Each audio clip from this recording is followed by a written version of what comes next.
For July the 28th, 2023, we talk about Viewfinder, Amnesia the Bunker, again, how the SAG-AFTRA strike affects video games, and much more. Welcome to Level 466.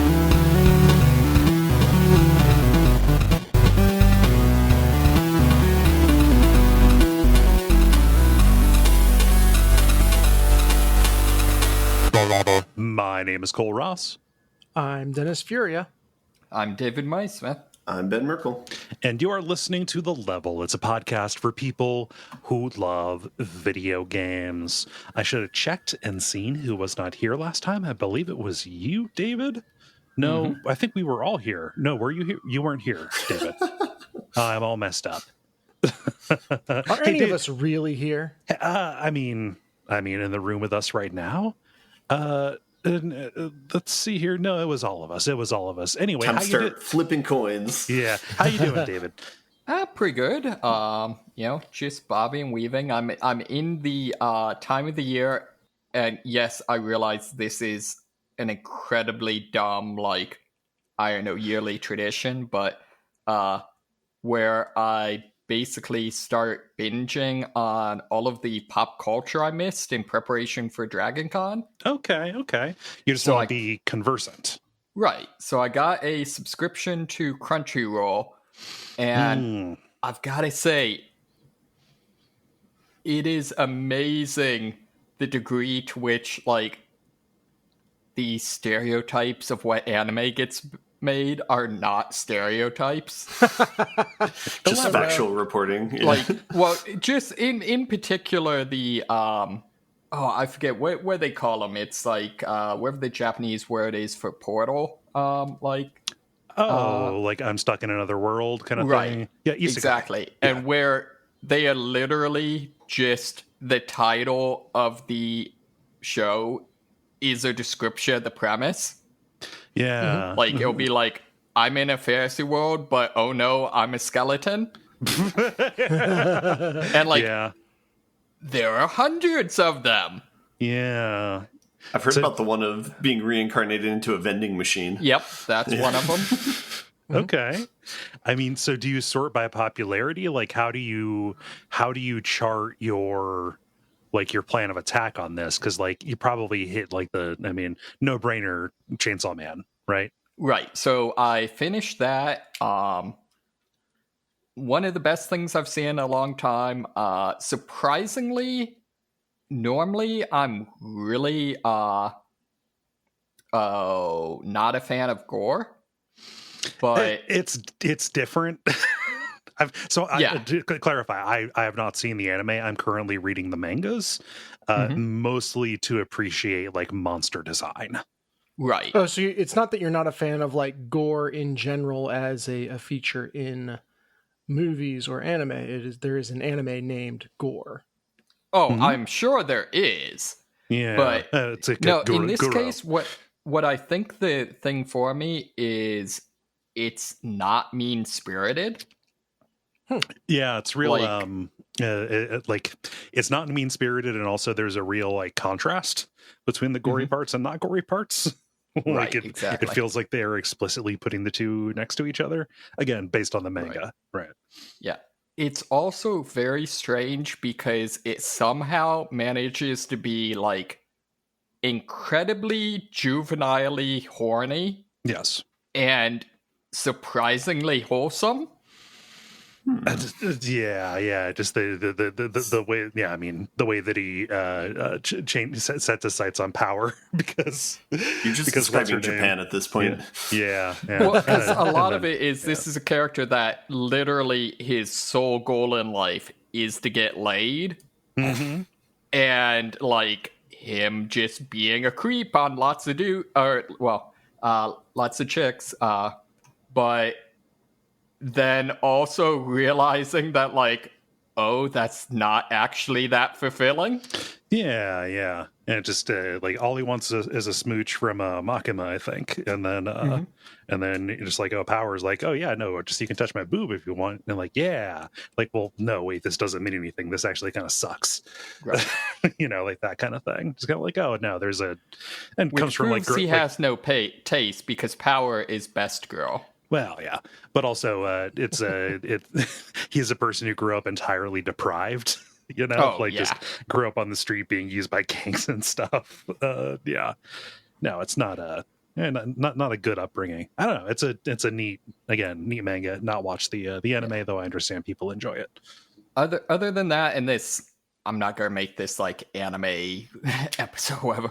But other than that, started watching My Hero Academia, which is basically just Naruto but better. Okay. Is it literally about superheroes at a school? Yes. Oh, okay. Yes, it is. Are you just like catching up on the most recent season, or are you like starting from ground zero? I am starting from ground zero on that. That one strikes me, at least in my mind, that occupies the space of one that's been around for a long time. Yeah. I think it depends on what you mean. Like, to me, like been around for a long time is like I watched it on Toonami. Oh, okay. Yeah. And it's not that, but it is definitely, I don't know, they're like 3 or 4 seasons in at least. Yeah. And you're going to watch all this before Dragon Con? Well, it's aspirational. Yes, yeah. He's going to get through as much. Yeah, get through as much as he can.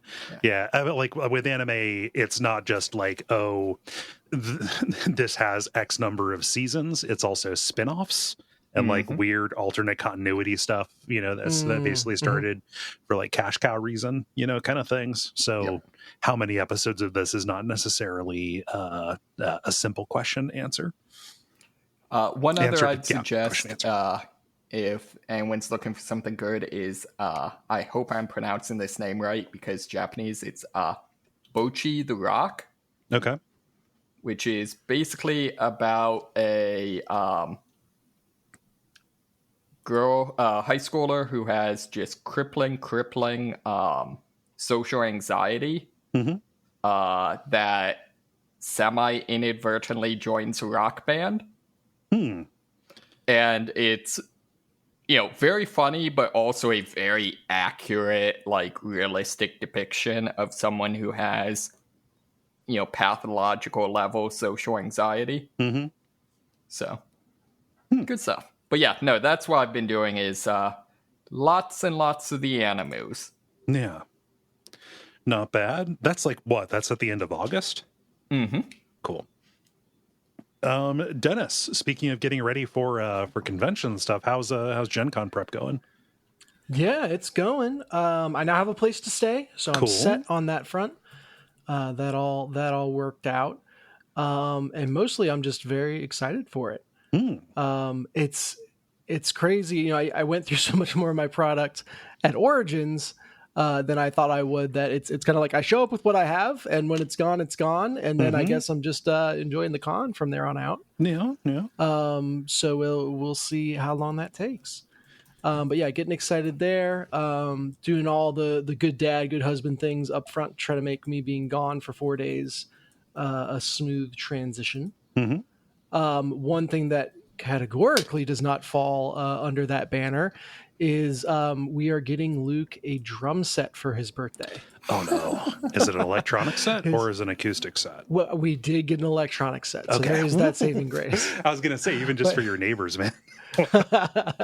But his first lesson is the day before I leave. Because we got him lessons too. So basically, I will take him to his drum lesson on Wednesday night. If all goes well, that will get him incredibly psyched up for it and all that. And then I will peace out for 4 days. Have fun with that. Well, later, at least he'll be sitting still, like sitting not still, but in one place. Yeah. Yeah. Is the hope that this will tire him out in his limitless energy, or maybe direct it a little bit? Right. And yeah, like if he's it into noise. Directed into noise that can be piped through a headphone, yes.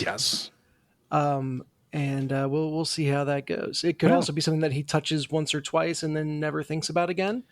With gifts, you never know. Yeah. It's impossible to tell. Has he played any of like the rock bands or anything like that to like see if he likes that sort of thing? Or No, but he'll like get out pots and pans and drum in the kitchen. Yeah. Go the classic route. and he I is a know at one beatboxer. point he was into beatbox stuff, right? That is true, yeah. Which in his mind he is still very into beatboxing, but really that just means that every once in a while he'll be like, "Oh, listen to this," and blurt out a riff. What do you call it when you beatbox? Scatting? Drop some Scat it bars. Drop some bars, yeah. Beat some boxes, and then he doesn't think about it for another month or so. But hey, I could see him drumming and beatboxing at the same time. Hey. He stated he likes to sing as well. So he's like, he's like, Dad, I'm sure no one's ever done this before, but I think I might try to be like a singer and a drummer at the same time. I mean, I was like, whoa, no, Just I don't think that exists. I mean, at what point? Yeah. How early is too early to talk to your kids about Don Henley? It's 3:00. Do you know where your kids are? Vis-a-vis Dave Grohl. I mean, he doesn't sing while he drums. Is the thing? He's a drummer who happens to write songs just for performances. He's up there. Yeah. But yeah, so what is it? Phil Collins as well. Oh yeah. Phil Collins, Karen Carpenter. Yeah. Some good ones. Yeah. So we'll see if he sticks with it, and then start introducing him to those. Nice. Yeah, it's one of those things because like I want to say like, oh, I wish my parents they just like encouraged music when I was young, but like it's kind of like one of those things like nap time in gym class. Like I wouldn't have appreciated it. Now that I'm an adult, I love playing instruments. Love music, and recognize that I wasted every nap time in gym class I ever had. Yeah, so I don't know. Hopefully he enjoys it. It's like his birthday coming up, right? Yeah. So that's this Saturday. Nice. And then, like I say, so he gets the drum kit. Then he gets his lesson on Wednesday, and then I'm gone on Thursday. So later. Yeah, just it's smoke bombing out. Exactly. Yeah. Nice. Ben, what's going on? Not a whole lot. I did the Barbenheimer over the weekend. Okay. So that was pretty fun. I ended up seeing Oppenheimer twice and then Barbie once. Oh, wow. Just because we were originally going to do it Saturday, but we ended up doing it yesterday instead. You got to make sure that you've got the proper ratio of, depressing to comedy. Yeah, they were both interesting. Barbie was definitely, I would say, more entertaining at a surface level, and we had a really good theater for it that was pretty sold out. Oppenheimer, the first time you watch it, is probably the fastest paced 3-hour movie you've ever seen. That's what my stepdad said. He went to see it today, and I was like, I don't know if I have time for a 3-hour movie in the theater, and he said it goes fast. And then I almost had to reiterate what not having time means. It's not, to go back to the anime, it's not the hyperbolic time chamber or whatever it is. It's like the time passes inside and outside at the same rate. I will say it goes a lot slower upon second viewings, but right. There's also things you might not notice if you watch it a second time. So I don't know. Decent trade-offs there. Do they go through him losing his clearance and stuff like that? Or yes. When did they cut it off? Well, I don't want to spoil too much, but they cover that. Yeah, They talk about him being associated with anti-war groups and stuff. Right. During a time when that would have been, well, I mean, I said during a time that's still a problem for anybody associated with the government, which it shouldn't be, etc. Blah, blah, blah. Yeah, it covers a surprising amount of ground, basically from him to college until the 1950s or so. But anyway, whatever. 2 interesting movies at least. Barbie was really good. yeah, I don't know. Just But they're hold both on, are hold worth a on. watch. You're skipping something that has taken up some serious worry on your part. I know. How many physicist stereotypes did they lean on? So like the first 5 to 10 minutes, there's a lot of them, and they're very front packed into the movie. So the first time I was watching, I'm like, fucking hell, I'm gonna have to sit through this the entire time. But they wean off of it pretty quickly. Yeah. Name some. I know the one that you mentioned was, or maybe this is a mathematician one, but like drawing on glass, right? Or writing equations on glass. Yeah, so this is like the physicist equivalent of that, which is where you just see the world in weird ways. And so it's kind of on the same page as like the chess people, how they're depicted in movies, where it's like Queen's Gambit, where you see a chessboard on the ceiling and stuff like that. Yeah, man, directors. I mean, that sounds pretty accurate. It is a distinction between like depicting and aggrandizing. You know, okay. Like, is this shown as like a superpower, right? Oh, yeah. Okay, yeah. No, I was thinking more along the lines of like crippling neurodivergence. Yeah. I think directors are just very tempted to have to like visually convey something, and so they'll take that at the cost of not accurately depicting how people like this think about things. Because a lot of times it's still like abstract how they think about things, and it's not anything as concrete as like I see weird things. And like Oppenheimer's superpower, which was calculation of like orders of magnitude, if I'm correct, that's pretty easy to depict visually. That's Fermi. That was Fermi? Fuck. Yep. Well, no, I'll see you guys later.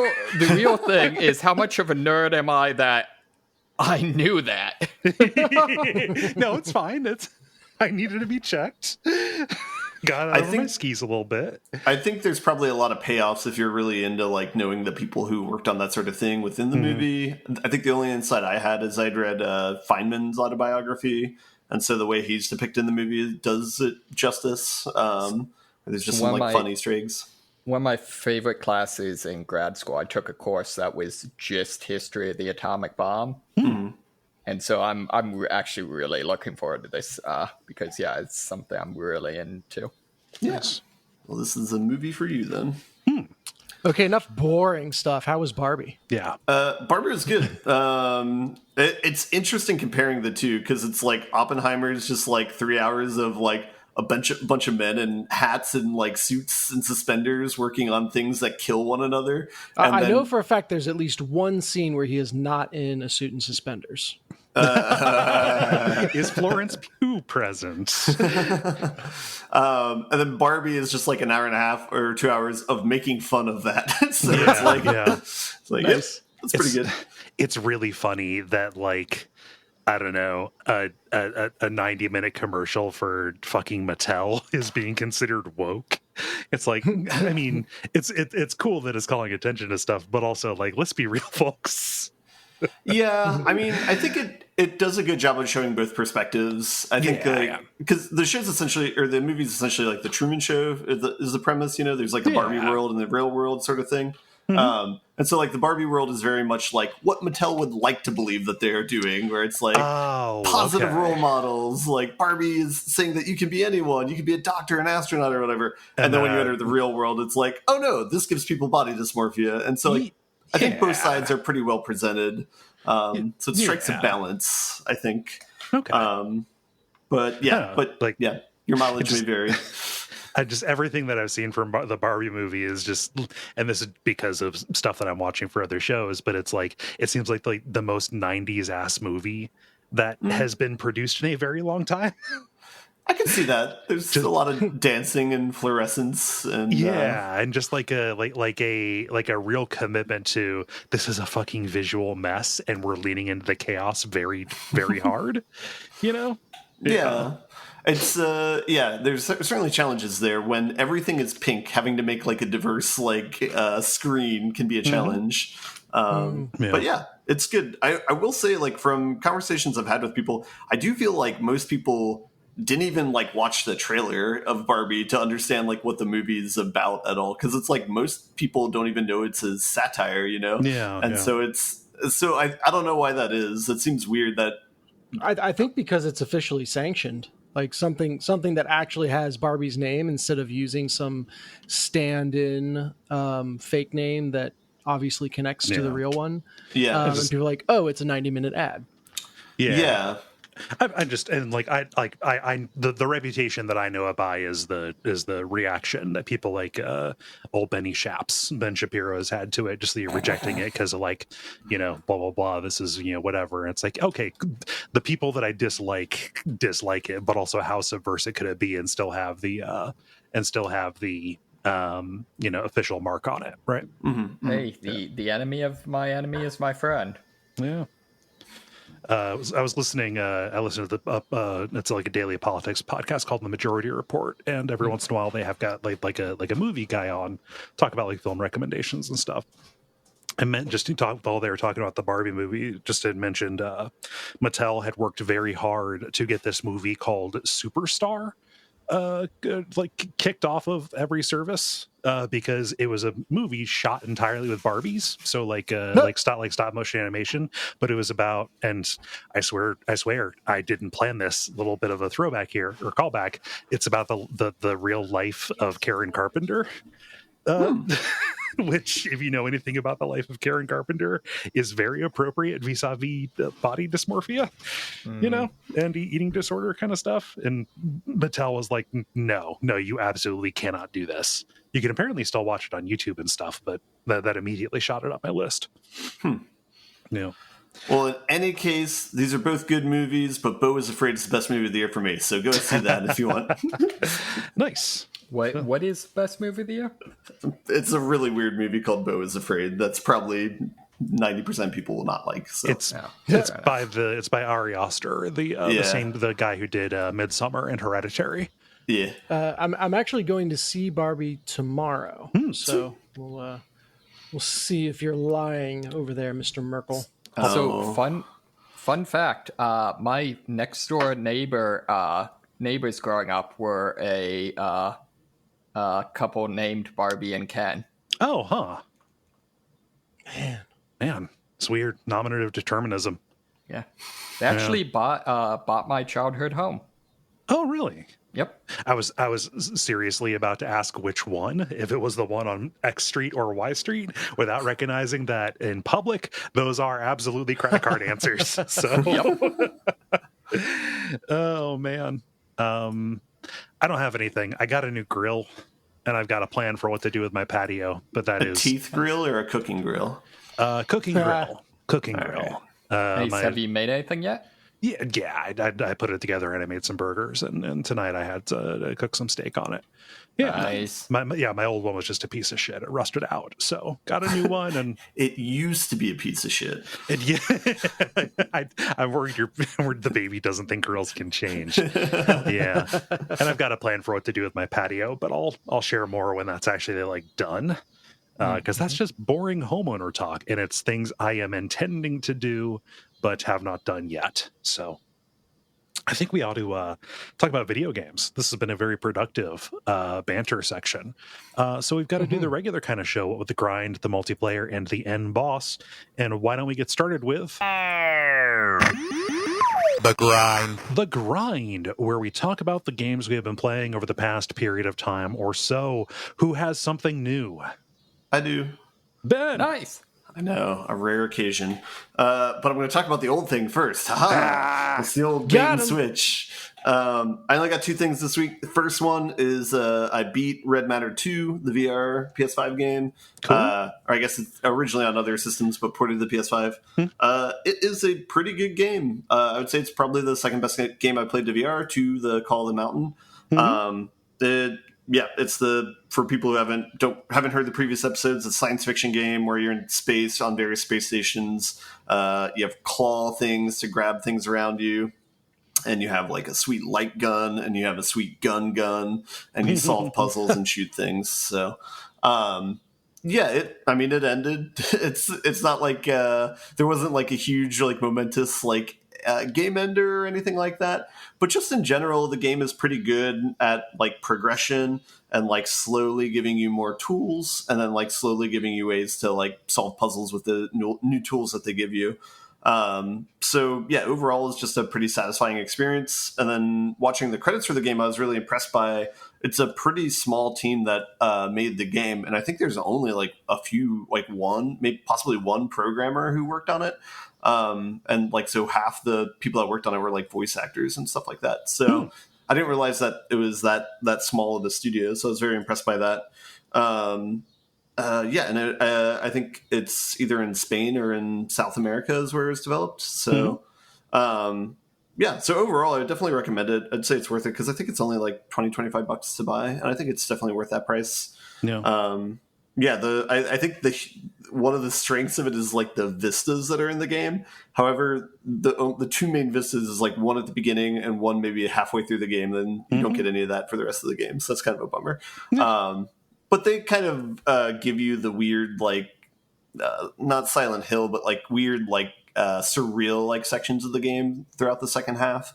And those can be kind of cool. So there's definitely room for improvement or expansion on that sort of idea. So maybe there will be a Red Matter 3 for that. But yeah, I don't know. Thumbs up on that. Any questions about that game? No. I mean, I've got to check and see what the situation looks like on Quest for that, because that sounds fun. Yeah. And I showed that to one of my friends who's at my apartment yesterday in between movies, and they enjoyed it as well. And I appreciated it, like kind of like the pacing of the game, where it's like parts where they give you like free room to like learn the new tools that you have. It was stuff I noticed more watching someone else play the game. When you say you showed it to them, did you played it and they watched you play it, or they played it? No, they strapped in and played like the first 2 levels. Okay. Yeah, it's always such a high stress situation. Either trying to demo a VR game to someone or like having someone playing it, because it's like you're kind of sensorially separated from each other. It's like, I think you're enjoying yourself, or like, hey, I don't know, or like I think I've had somewhere they're like, oh, I don't know if I could play it, but why don't you show me? Like, I'd be curious to see, like, on the TV what you're doing. And it's like I'm in it every second being like, they're hating this. There's no way they're enjoying watching this. I'm screwing it all up. And but so I have a question. At least like on the PS5 VR, it's like it'll be both on the TV, like what they're looking at, and the volume will be up and stuff. So like both people are getting the experience, but the person on the helmet has like headphones they can put in. But did you have that experience? Is that the context that you're talking about? The annoying thing about, so I was on PSVR for this, the sound going through headphones is on less of a delay than the sound going through the TV. Yeah. So it's super disorienting to try to do like play headphones out. So you can converse with your friend, but that's like the only way to do it. So it's a disorienting experience. I don't think that lags on the PSVR 2, because there's been a couple times where I've forgotten to like plug in my headphones and I'm just playing through the volume of the TV and haven't realized. But yeah, I do get that. It can be dicey putting someone you don't know into it, because if they get nauseous easily, that can like make the run go south really quickly. And kind of put a damper on the mood. There's all kinds of stuff that can go wrong. Yeah. The thing that I have done with the very small number of people that I have shown VR to is just like have a good, I don't know, just like subset of things to show. Like, I don't know, Job Simulator like gets the point across pretty well. You know, Super Hot. Yeah, or Super Hot was like conceptual. Like, I'm thinking specifically of showing it to my brother, but like Beat Saber made sense. Yeah, yeah. All right. The second thing I got, which is an actual new game, is I played the game called Viewfinder. Ah, shit. I meant to play this. This is a game that, I'm here to tell you that maybe you don't have to. Okay. Oh, no. So, explain it. Yeah. Yeah, this came out a week ago. Even though it looks like it's an indie game, it's a rather large studio that is behind it. But it was based off of an indie game demo. The premise of it is you're kind of on a floating island world, and you have a camera that you can take a picture, and like it's a Polaroid type picture. So the picture comes out and develops, and then that picture, you have this special ability where you can hold that up in front of you, and then you can project that onto the world. So what do I mean by that? If there's like a floating wall, you can take a picture of that, then it's like maybe on the right side of your picture, and you can just rotate the picture so that's the floor and project that in front of you, and now you have like a bridge that you can walk on and cross over somewhere else. Like that picture from its perspective becomes like a set of 3D geometry that can be inserted into the world. Yes. Yeah. The oh gosh, there's game that this is really similar to. Continue. Superliminal maybe is Superliminal. Yeah, that's the one. I got confused. I looked up Superland and I was like, no, that's absolutely not what it is. Yeah. So it gave me a lot of vibes of Superliminal in the sense that it is a cool idea of a mechanic. And it's a game built around that cool mechanic to see if it can do that. And all of these are kind of like chasing the Hive portal, right? Where it's like a simple idea of like for a puzzle game and elaborating on that. But literally, like if I were to rate the quality on them, it's the inverse of time as it goes on, where it's like the quality just dips and dips as time goes on for these types of games. Yeah, like because the idea is just drain, like you're sitting in a bathtub with the plug pulled out. Yeah. So the problem. So the overall problem with this game is that one, the narrative's not that strong. They try and have some characters in it, and they try and create some sort of tension with like what's happening as you're like going deeper and deeper into the puzzles. They kind of set it up so that you're given like 5 different stations that you're going through in the game, and each one is I guess like. Mild spoiler for the setting of the game. I don't think it really detracts too much, but the idea is you're in like a virtual environment, like a VR system kind of, and you're exploring this to try and find some sort of MacGuffin that I won't spoil. But there's like 5 stages that you're going through as you're looking for this, and each stage that you're in was built by a different person is like the narrative conceit. So like one person might have been an engineer, so there's like batteries and things like that in the puzzle, whereas someone else was more concerned with like, I don't know, object permanence or something like that. And so they usually try and tie a puzzle mechanic to each of the 5 areas. The main problem of the game, though, is, at least for me, and maybe this doesn't hit everybody, but the game design felt somewhat weak to me in the sense that it felt like you're often solving the same puzzle multiple times, and it's just like slightly different context, but not enough to make it like a brand new puzzle. And like, there's usually only one solution to any of the puzzles, even though there's flexibility with like, what picture you take and kind of how exactly you place it in the world. It's either there's only one way to solve it, and it kind of like the details of how you're doing it don't really matter that much, or there's not any sort of like clever aha moment that you get, or even worse than that, the level might be designed in a way that you can just cheese it by like brute forcing things like, oh, I'm just going to take a picture of this and make 5 bridges and just jump to the exit from this way and just ignore this entire other section of what they might have wanted me to do. So that can occasionally happen. It's not ultra common, but it can happen in a few different places to the point where it's like you're not sure if you solved the puzzle the correct way or not, or it feels like you're not solving it the correct way at least. So that was kind of the main diminishing factor of this, or the main like downer of this. And I guess on top of that, this game is also like a $25 game, but since it feels like an indie game, something in the same vein as like Superliminal, it feels like that's like too high of a price. It feels like this would be like a good like $5 to $10 game from a like solo indie developer. But like looking at the credits of this game, it's like there was like, I don't know, 50 to 100 people that worked on this game, something like that. And it's like a rather large studio behind it. And it's like, well, that doesn't really match up. And so I think my playtime for the game was 4 hours, like beating it. So that all of that is like a little bit disappointing, I would say. But I mean, that said, like the main mechanic of the game is really cool, and it is surprising. They try and use it in a couple different contexts too. So like you might pick up a picture of like a chessboard or something like that, and you can project that out. And then the way it's projected out will be kind of unique to whatever it is. But like, so maybe the pieces will be, in 3-dimensional spots on whatever you projected out. So there's some like cool things like that they play around with. But that's not really enough to kind of save it. So it's kind of unfortunate. Like Superliminal, like it wasn't like an A++ game, but it was definitely like B+ A- game for me. Which is the game that we'd mentioned before that came out a couple of years ago. That's one where it's like you pick up an object and based on how you drop it, it does like whatever force perspective to make it smaller or larger in the 3D space. That like did a much better job of having like an interesting storyline around it. That was kind of engaging to the end.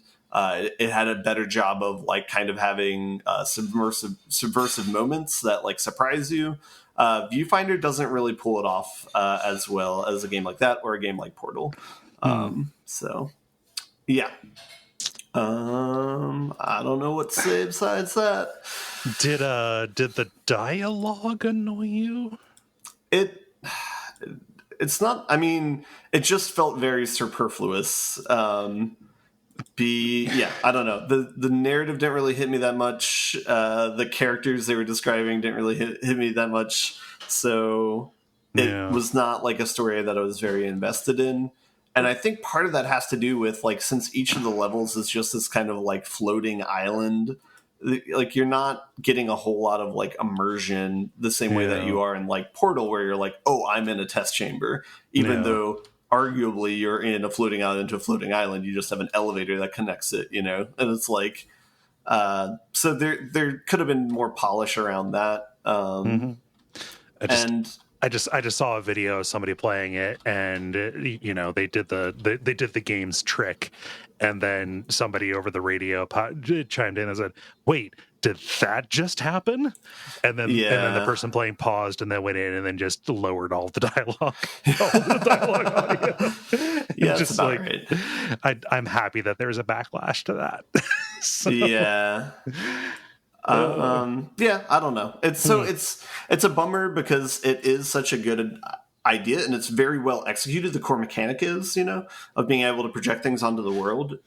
It just needed more time to cook, I think. Yeah. So yeah, I don't know. Oh well, that's all I got. Okay. Yeah, Viewfinder. I'm trying to find out because something in my head says that that's a Game Pass game, but that I don't think is true. So yeah, if it ever goes on sale and it's like even if it dips below like $10, if it's like $7.50, maybe it's worth it. But yeah, if you get on Game Pass, for sure, go for it and check it out. But yeah, otherwise, I would probably not recommend it. Gotcha. Right, I would recommend other puzzle games before that, I guess. Yeah. Who else has something new? I have something that's new to me. Okay.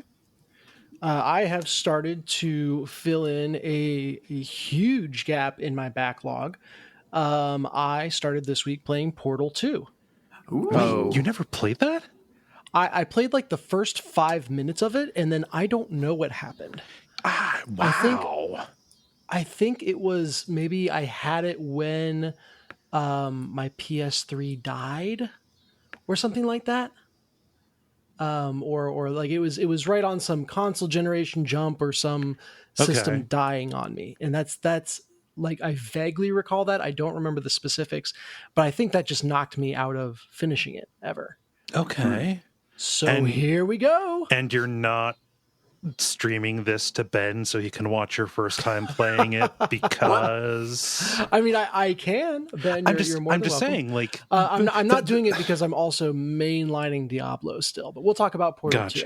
Gotcha. I'm just saying there are only so many people who are playing Portal 2 for the first time in 2023. This is true. That is a dwindling resource that is very, very valuable to Ben. So yeah, to help Ben out here, I have just now made it to the first light bridge puzzles.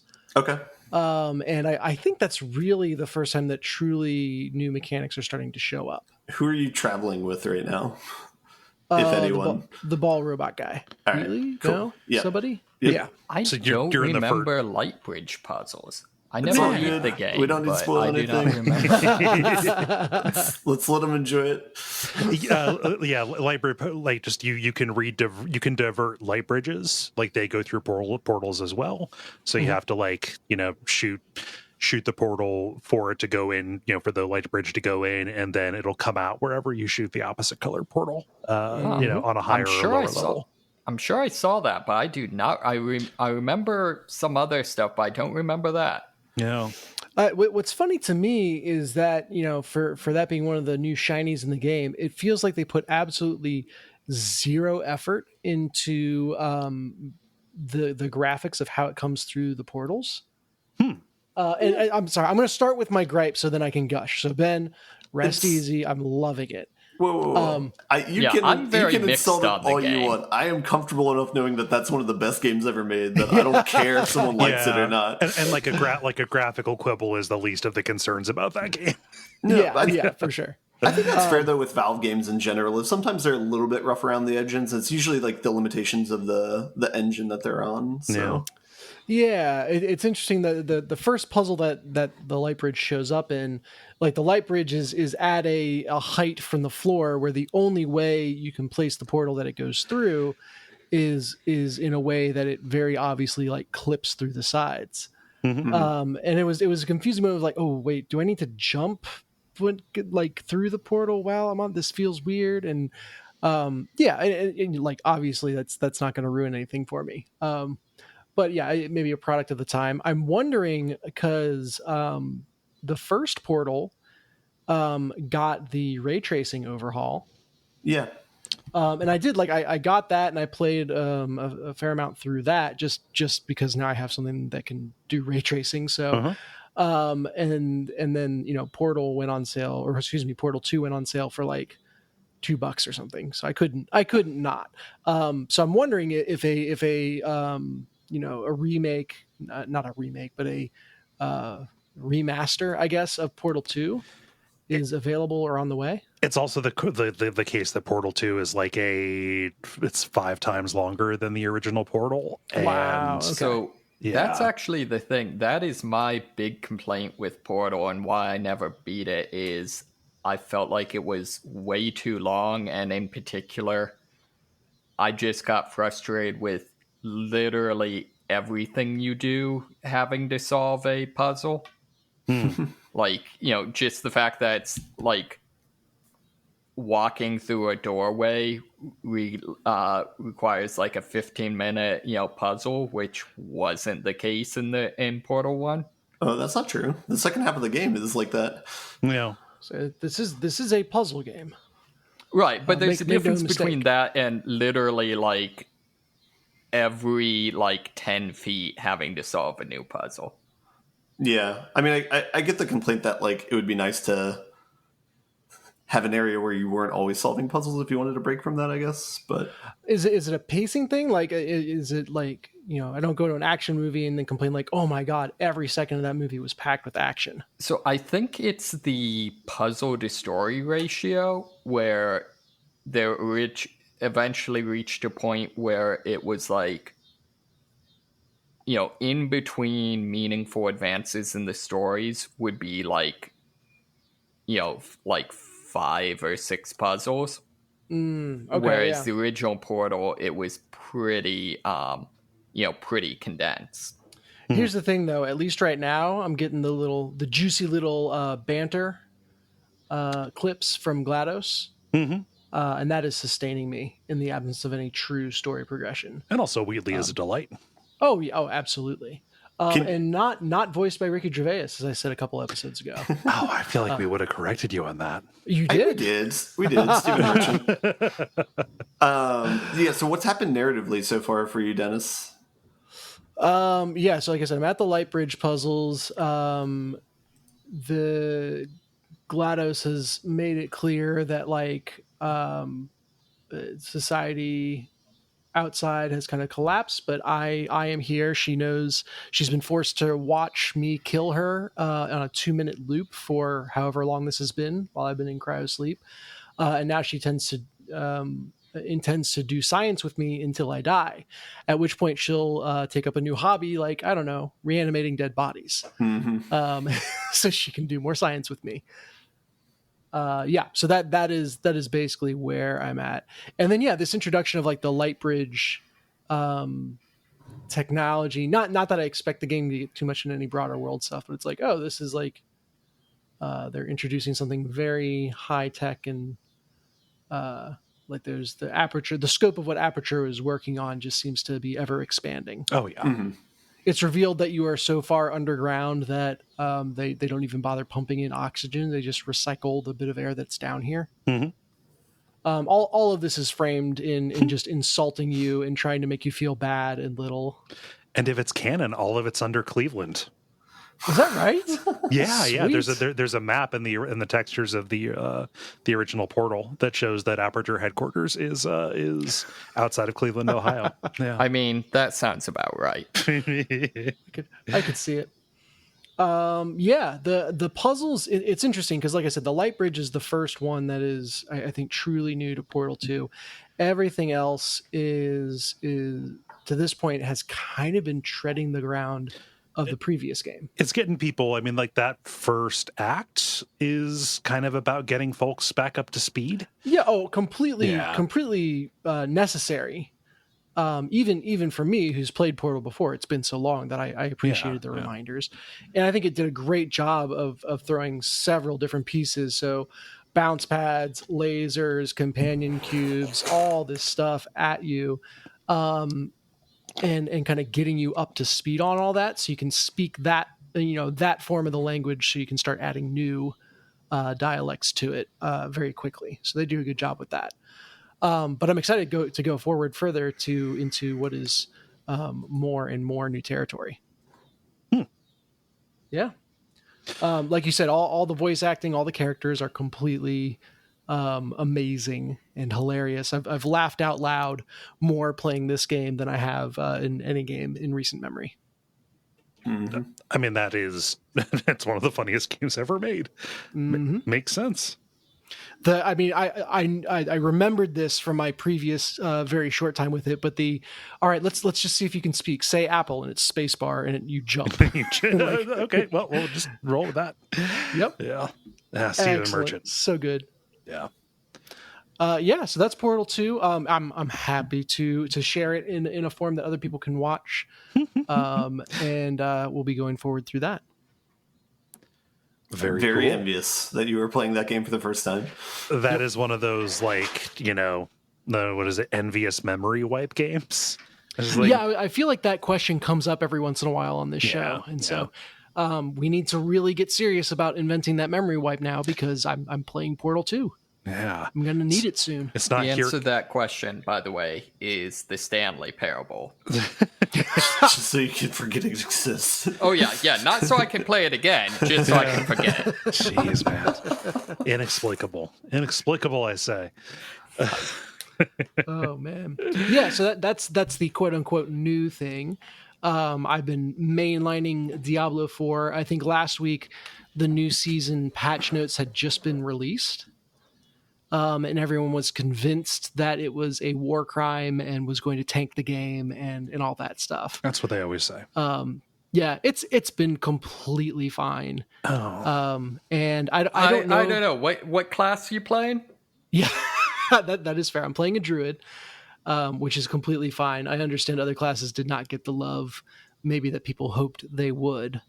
But yeah, it's crazy. Like, I'm already up to level 50, which is kind of the official entry point into endgame, and have had fun every step of the way.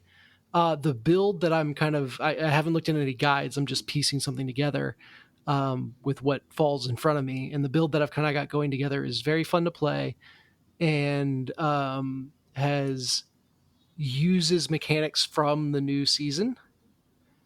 And so I don't know how much of it is like, yeah, this new season is really fun, or it's just like, I haven't really played Druid before, so this is a class that would have been this fun for me to play in the preseason. But I'm having a blast. I affectionately call this build "Clap Your Hands, Druid." Okay. So the new mechanic that I'm leveraging is there's a special ability you can attach to your equipment where whenever you cast your ultimate, it pulls up to 50 enemies right up to you. So it's like a mass, black hole that pulls everyone in. And the ultimate I'm using is a stun, like a massive stun. So I stun everyone, pull them into me. If you kill an enemy while it is under that stun, it completely refills your resource. And so my resource spending attack is called Landslide, but basically the druid claps their hands together and these two giant slabs come out of the ground and slam together like clapping hands. Okay. And so I pulled like 50 enemies to one spot and then just clap, clap, clap, clap them into oblivion. And that is very fun.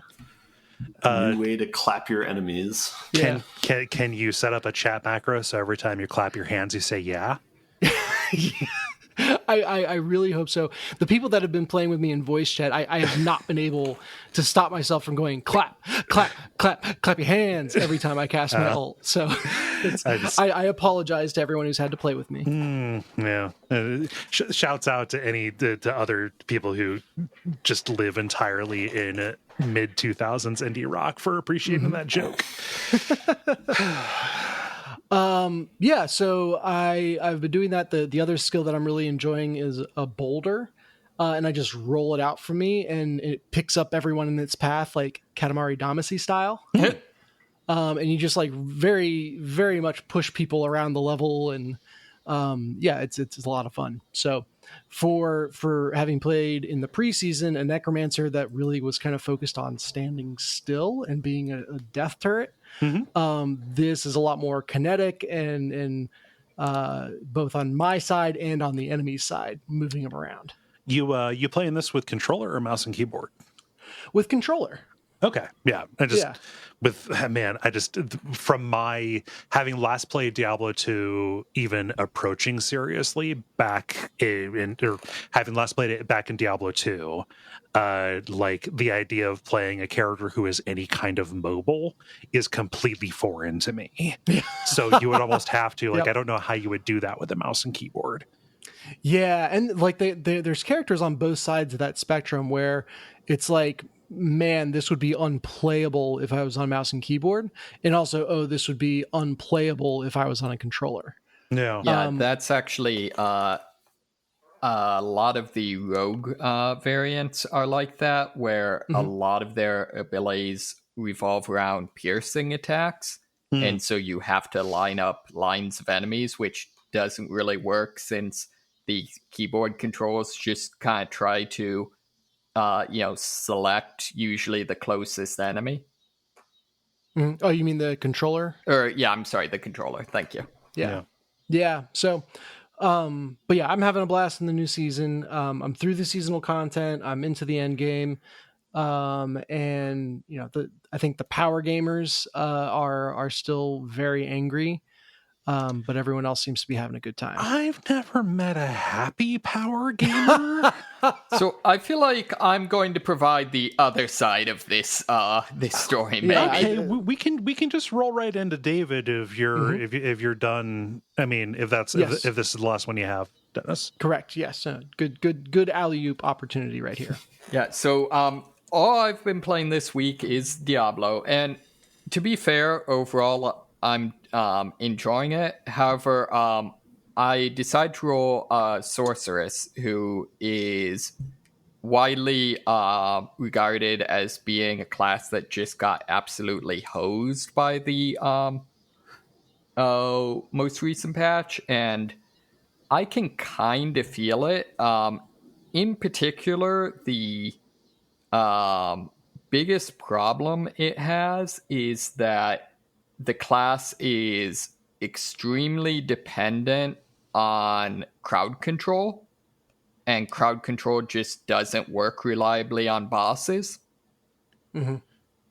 So, and then there's also some things that are, I don't think you could necessarily say explicitly broken, but kind of point to problematic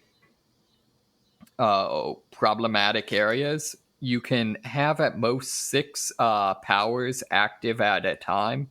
So like 6 powers that you can basically, use. And each class also has 6 categories of powers. So it's sort of based on, you using one of each, although in practice it's pretty common for you to have, one power you emit and one you double up on. However, almost all sorceress builds have 3 defensive abilities. So half their abilities are devoted to just not getting shotted. Oh no.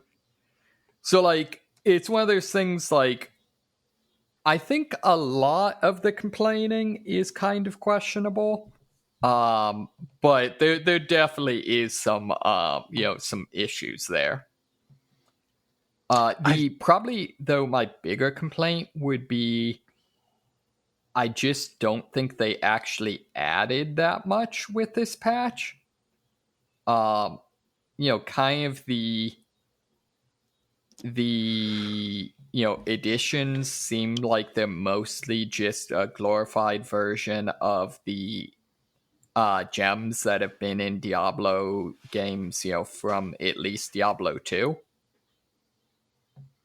Oh, did it have like legendary gems that did more than the standard ones? Yep. Got it. Yep. And well, their method of delivering them, I think, sounds cooler on paper than it is in practice. So, Yes. Every once in a while, a super powered elite will show up, and if you defeat that, you can then opt into fighting it again as an even more super powered elite, and then that's what drops the final thing.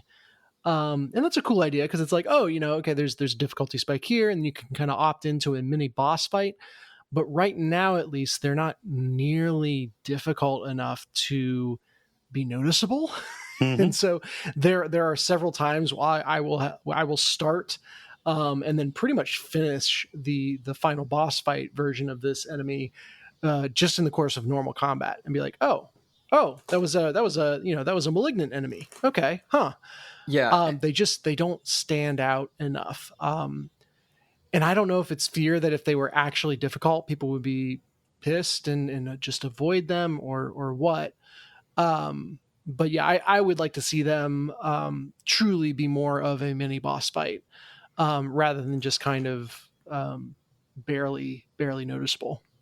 And I think also, at least to me, it's not even just difficulty so much as just they're not particularly interesting.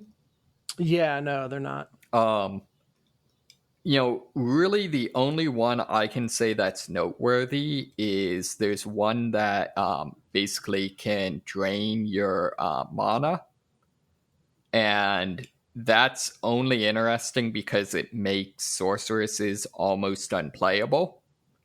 Yeah, I mean, and playing against a denial strategy is never fun. Right, exactly. So, like, it's one of those things where, like, and then also they theoretically added, like, 5 new dungeons, except that I don't think I could have, if you put side by side with, like, one of the similarly themed original dungeons, I don't think I could tell which was which.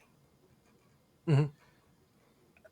Just hearing all of this, I don't understand why they're going with this model when they could release the game and then put people on working on an expansion pack.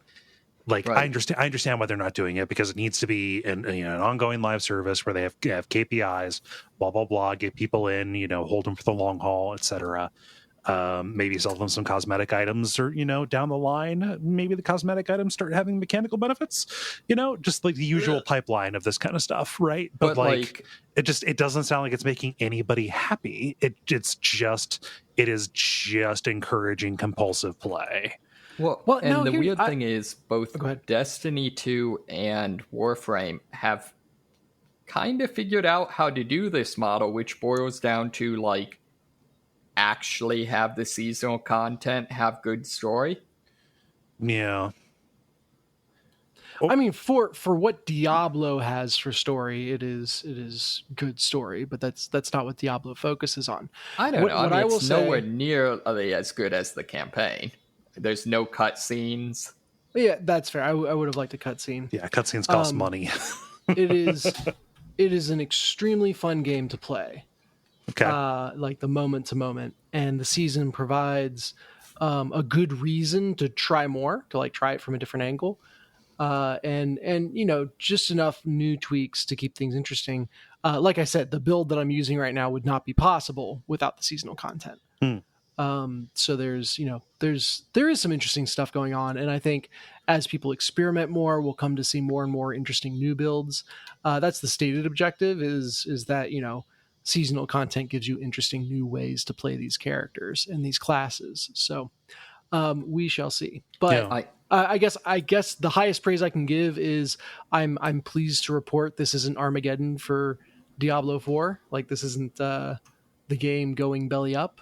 Uh, I mean, Game belly I up think is I wrong. think that's because I think that you got lucky with what class you loaded. Yeah. Fair enough. I don't know if we talked about it or not, because I saw this in passing over the last week, how like the owners of the company, I guess, had a fireside chat to talk about changes and stuff. Yep. And basically how they would try and like right the ship, I guess, going forward. Did you guys follow that at all? Or Yeah, so that I was watched like 10 minutes of it. It was a giant "we're sorry." Yeah. I thought that was particularly damning because they're basically like, oh yeah, we're going to fix this in a couple weeks. It's like, well, the season is only 7 weeks long. Like, Yeah. you're Yeah. planning on making the game playable when it's halfway done? Yeah, like, don't say you're going to fix it. Say it'll be better the next time. Or like, just say, like, we're rolling back the patch. Like, you could do that literally today. it's just, I don't know. I'm going to hop back on my usual saw here and say balance kills everything. If they are if they are worried about PvP, for however small but vocal that audience is, balance PvP and PvE separately. Make every class fun to play, and do not shit on anybody. do not shit on anybody's class just because somebody complains that it's too powerful. Which is that was the most non sequitur thing that I saw in the portion of that fireside chat that I did watch, where because like Money Smith said, the sorceress was already weak, and then it felt like their one viable build was the hardest hit. And basically what they said is, like, part of the fun of the game is we want to give people lots of different options and choices for how to play a given class. And so our thinking was, hey, let's bring the one quote unquote viable build kind of back in line with the rest, and then we can patch them all up together.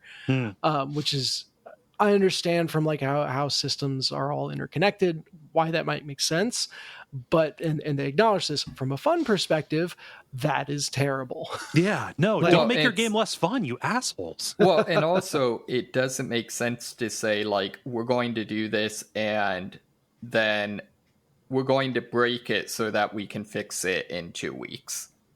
Like, yeah, it's weird. Like, that's basically what you're advocating is more or less how Warframe works, where, the game is not balanced at all, but at the same time, there's also no cap on how much enemies can scale. Yeah. And so it's kind of just, you'll be incredibly overpowered, but eventually progress to the point where the game is sufficiently challenging. Yeah. Well, I mean, I just, the reason that I hit that so hard, specifically separating balance for PvP and PvE, is because Elden Ring did it. Like, it took them a little bit, but FromSoft eventually said, like, we're not going to make changes, just outside of very particular circumstances. We're not going to make like crazy changes to your PvE builds that suddenly derail your current playthrough just because of, trying to control the current PvP meta. The funniest thing I think is, it seems like there's at least some degree to which they care not only about the balance of PvP, but the balance of hardcore mode. Which, again, is like, I feel like, who cares? Balance for that separately, too. Like, they are different ways to play the game, and so there can't be a one-size-fits-all approach. It's madness to try. I say this having not played the game, so grains of salt, all of that. Yeah, like, I don't mean to undercut myself, but I feel like it's a sound principle, right? Yeah, well, I think that's what a lot is. of this. Oh, go ahead. This game, to me, overall, looks like they put devs from World of Warcraft in charge. Okay. Because just there is a bunch of stuff in this game that feels like an MMO. Well, yeah, And open world stuff, and yeah, and I think unfortunately it suffers for it. well, yeah. Clap, clap, clap your hands. Oh man. You got anything else, David? No, that's it. I am downloading Exoprimal because that game looks bonkers. Sorry, I got that mixed up with Xenonauts. Exoprimal, that's the Capcom squad shooter about dinosaurs kind of thing. That is the futuristic mecha game where you get trapped in an island controlled by an artificial intelligence who wants to perform combat experiments by forcing you to fight dinosaurs. Yep. We had this game. This was I played this. Second Extinction. Yes, thank you. Yeah, it's actually, I feel a little bit like, am I the crazy one that I'm not hearing more comparisons to Second Extinction? That just means we were like the only two people that played it. Yeah, that could be. I mean, technically, I don't think Second Extinction's out yet, but like Exoprimal's a Game Pass one too, right? Yep. Yeah. I mean, it looks neat. It's a multiplayer game, so I'm definitely not going to play it, but let us know how it is. Yeah, I am excited. It's another game trying the PvE, but with a little bit of P in there. Oh, yeah. Just a little bit of P in it. Jesus, can't be a title. Yeah, just like a little bit of co-opetition, I think, is the way that we like to say that. I like saying there's a little bit of P. Just a little P in there. Yeah. It's like Lies of P. Lies of a little bit of P. I was really Such disappointed a with that dumb demo. name. Yeah. Oh well. I feel bad or conflicted about that game because it looks like a potentially interesting game and nothing they've done is, merits a boycott. However, I do kind of want to punish them for how dumb that name is. Well, it's just fortunately they have to deal with the consequences regardless. So, yeah, I don't care. I don't care for that name. I also didn't care for the demo. They've got a lot of work to do to win me back. Is it out now? No, I think it's out in a month or two. Yeah, I think it comes out like September, October. Yeah. For me, I'm going to be a real bummer. The only thing I did was I finished up Amnesia: The Bunker. That continues to be a really, really good game. And is really good through the end. Go ahead, David. So I was watching this room when you finished it. Did you think, was the ending kind of sudden? A little bit. That's primarily because of the way the game the way the game tells its story. Previous Amnesia games have like defined story sections where like stuff is told to you, characters will talk to you, etc. This one is almost entirely through notes and things. And because you can approach most of these areas in any order that you would like to, and also like you do not need to see everything, there are key story details that I missed.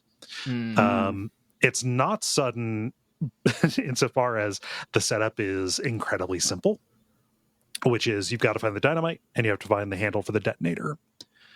And that's it. That's what you've got. And so when I found those two things, it was like, okay, I'm probably seeing the end game based on runtime and based on, stuff that I have seen before, and that was the case. So it has that kind of working in its favor. There are key story details that I missed because I missed those notes. But the reason that I also feel like I expected a little bit more for certain beats to hit is because it kind of upends the formula of an Amnesia story, and I'm not going to venture into details about that because it could be a little bit of a story, story spoiler kind of deal. The details that you missed, does it only affect your understanding of the narrative, or does it like affect gameplay elements in game? It only affects your understanding of the narrative, like Okay. the things that happened. Like you wake up after everybody is gone, and the notes that you find shed light on like the Why things that that is. happened and the order. Yeah, Okay. yeah, Appropriately enough, you have amnesia. yeah, but not for the It's neat. I'm happy that they changed the formula a little bit, and there are reasons that this could only have that this story could only have been told after Rebirth was done, even though this takes place before Rebirth does. This is 1916, and I believe Rebirth is 1936.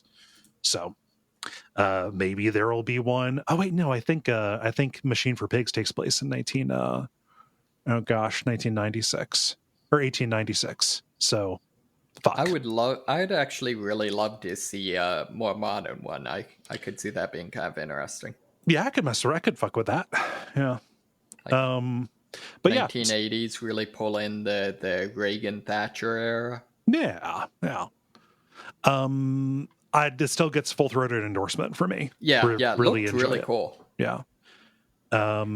Any questions about it? I feel like I have kind of laid down my base thoughts about the mechanics and stuff.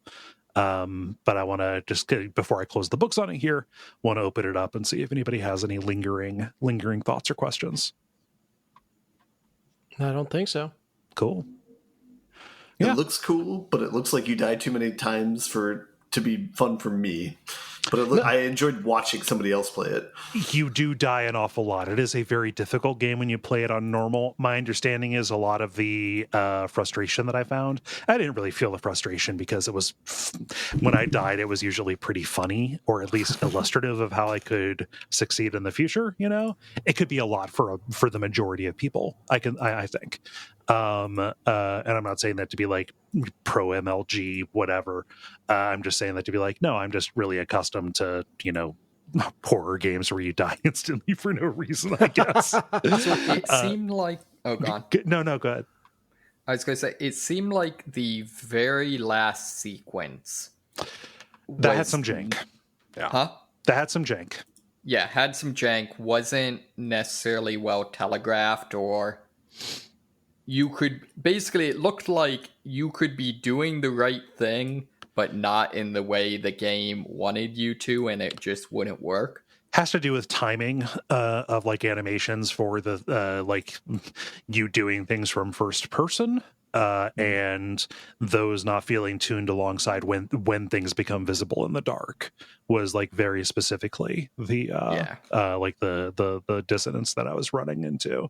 There was an easier way to solve that problem that I was trying to solve that I only like figured out after the pressure was off. But if I say any more, then I'm giving away details about it. But you're right that the way I experienced it was very janky.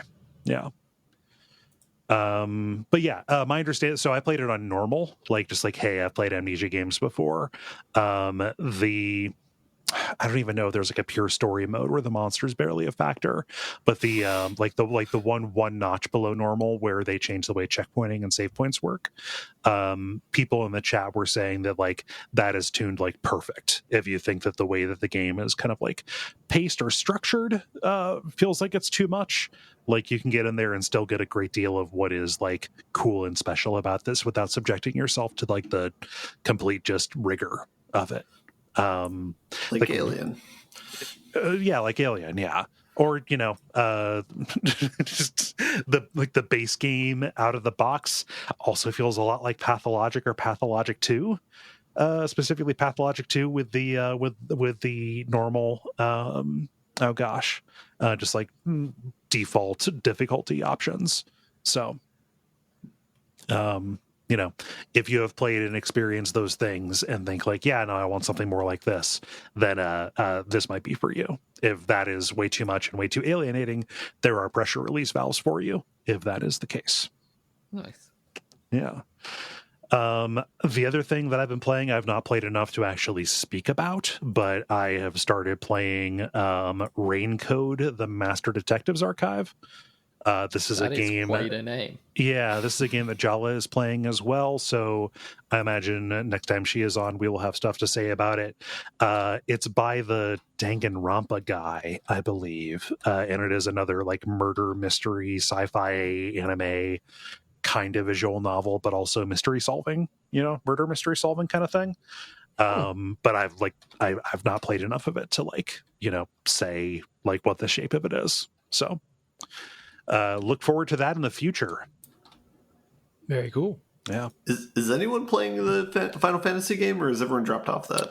I dropped off of it mostly because my console playing time has been dedicated to homework. Raincode is Amnesia is a stream game, and Raincode is I'm playing this in bed game. Gotcha. Yeah. Well, that sounds like a segment. Multiplayer. Now it is time for the multiplayer, where usually we ask you a question and then you answer it, but it is a free play this time, which means that you ask us the questions and then we answer. So I will be proctoring this. We will not be going around. I will be asking the questions. Callum asks, what is a gaming trend that you think is actually good?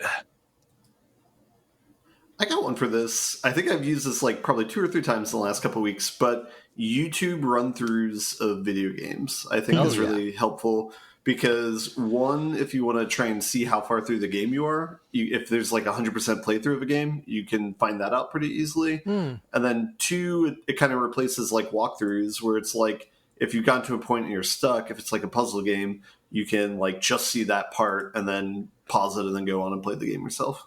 Yeah. I do wish that those and wikis didn't supplant actual walkthroughs or FAQs, but I have grown to adapt to this. I think I'm okay with that replacing walkthroughs, but I really like being able to control F through text, and jump specifically to what it is as opposed to scrubbing around. But that's the only time I'll be a poopy pants about this. See, my missing of walkthroughs is not at all due to anything functional, and is entirely just missing the way they were written. Just, the, hey, it's your boy, Kratos Fan 420, with the walkthrough of, version final 2. Yeah. GameFAQs is a treasure, and the second they try and take that down is the second I start lighting fires. Just to their house, or anyway. I mean, I'll say mine, which is probably pretty predictable, but labor action in games. Oh yeah. Hell yeah. That is an unalloyed good. Anywhere from indie studios to actually advertising hey, we made this without crunch, kind of stuff, up to actual unions and organizations, even attempts at larger studios. I just I'm here for it. Yeah. This isn't games, but I've been pretty impressed with how much solidarity there has been with the writers' strike. Yep. Even among just regular people, I am sure there are Fox Newsites that are super pissed, but everyone I've seen has been nah, I'm cool with it. So even my stepdad, who's really conservative, I was just talking about it or whatever, and even he says yeah, no, these actors and writers, they need to be treated better. Yeah, because he's a huge, he fucking loves Hollywood and loves television and movies and stuff. So he understands kind of where the value is created. Yeah. Dennis, how about you? Yeah, for me, it's early access. Okay. Specifically early access where they're saying explicitly, hey, we're putting this game out there for you to play, and it might be, various stages of finish. We might be changing significant things. There might be stuff missing. I think that's good for everyone. It gives you a chance to, try something, be in early and kind of see it grow. It gives the devs a chance to get real world feedback on their game, which I think leads to the game being better overall. And as long as everything is like I said, above board and explicit that, hey, this is an early access game, I really like that they can get it in people's hands earlier, and people can kind of play a more formative role in its development. Yeah. How, and if indies can be funded and if they follow through. Yeah. Mm-hmm. Yeah. David, how about you? So I hate saying this because I feel like I'm just being this super stereotypical, like, progressive dude. But I think an honest answer is more diverse, like, protagonists in games. Yeah. I hate I don't know, I always feel like I'm the dude doing like the virtue signaling thing, but I think all of us are going down with that ship. So, oh yeah, totally. But like, the reality is, like, you can take a super generic storyline and then like have it be told from a perspective that I haven't seen before, and it's now a unique storyline, Mm-hmm. Yeah. Counterpoint, Forspoken. But I mean, the devil's in the details there. Yeah. But no, I agree overall. Yep. Yeah. Yeah, I think that was all of us. So I'll go on to the next one here. Case says, while the Steam Deck has taken the retro handheld world by storm, have any of you considered some of these smaller and lower budget options? I just picked up the Powkitty V90, about $50 on Amazon, $40 if you buy direct from Powkitty, rather. It is a small Game Boy Advance SP style handheld, and I'm already falling in love with it. I really want to own something called a Powkitty 490, like, just on principle. I'm curious because that's like a really tempting price point on these. I dig them aesthetically and like for the role that they can play for folks. Oh wow, that is actually really cool. God, the Game Boy Advance SP was just the perfect piece of hardware aside from the lack of headphone port. Yeah. It's just I am so accustomed to playing on like PC emulators, with the ability to like do fast forward and save state and stuff with keys. That something like this, even playing emulated games on the Steam Deck, is not it's not preferable to me. So what? Yeah. What would you be playing on these? Are these just like computers? So like you would be playing, so the one that I have, the retro handheld that I picked up, it is the Anbernic RG552, which is like a smaller Switch that has basically a fork of, Libretro on it, slash, oh man, I forget what the front end is, but just able to emulate a whole bunch of stuff from one kind of runtime kind of deal. And like the stuff that it comes loaded with, at least mine, which is, it's shocking that they sold this to me, maybe on Amazon, I'm not sure. But like it will emulate basically anything prior up to and including like Dreamcast or PS2, but Dreamcast and PS2 not very well. Okay. I would say by and large, the majority of things that people play, like the majority of time that people have spent on these is playing, for some reason, Pokemon Ruby and Sapphire and Emerald, but yeah, just a way to play older games. I have spent the most time, because it can emulate older arcades, like playing old arcade fighting games on it, like loading up like Marvel superheroes, right?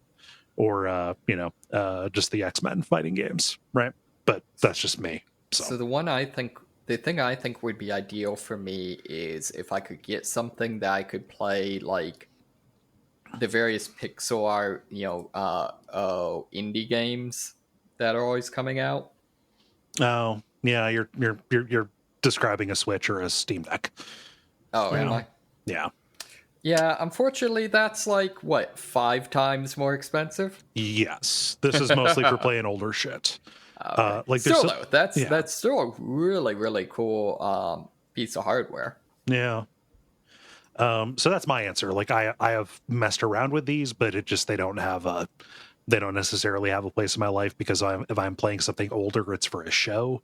And so I need to be like at a computer where I can do save states or fast forward, rewind, or more easily pause and take notes. It's hard to play and take notes on a portable. Mm. Yeah. Anybody else mess around with these? I was very interested in the Playdate until I found out that the crank does not actually charge the battery. Oh yeah, that one looked awesome. And Yeah. that killed my interest immediately. I got it because I want to promote, like I want to support that company. Like I think they're really good. The screen is too small and the lack of backlight makes it impossible for me to see what's happening on it. Mm-hmm. So that just ended up being however much money that cost being thrown in. Like, oh yeah, independent hardware developer. Like, you go, maybe make a better one next time. So, on a somewhat related to this topic, somewhat related to previous topics. After seeing Amnesia: The Bunker, I just want everything to have a ripcord charger. Just start it up like a wind-up toy. Yep. Yeah. Ben, when you play older games, how do you play them? I guess I don't really play older games. I think. How'd you Okay. fuck around with Chrono Trigger? I played it on Steam, just on my computer. Yeah. I think if I were to play anything like this, I'd be most tempted to get like a Raspberry Pi and try and make like my own little handheld thing, just as like an exercise. But that's Yeah, all that could be fun.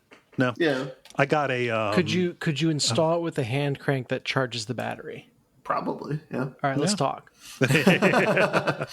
Those are fun projects. I got a Raspberry Pi, and from somebody on Etsy, I got like a 3D printed like sits in your lap. Like arcade like stick with 6 cool. buttons, or I guess 8 buttons or whatever.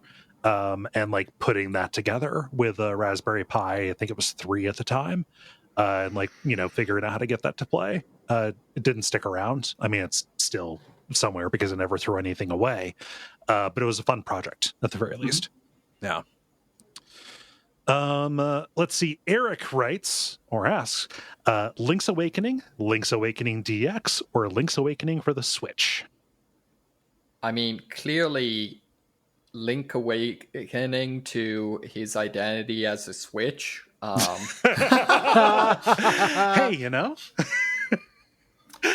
we should not force Link to choose, is the thing. Link's been many people over many different iterations. My kids have been playing Breath of the Wild. Okay.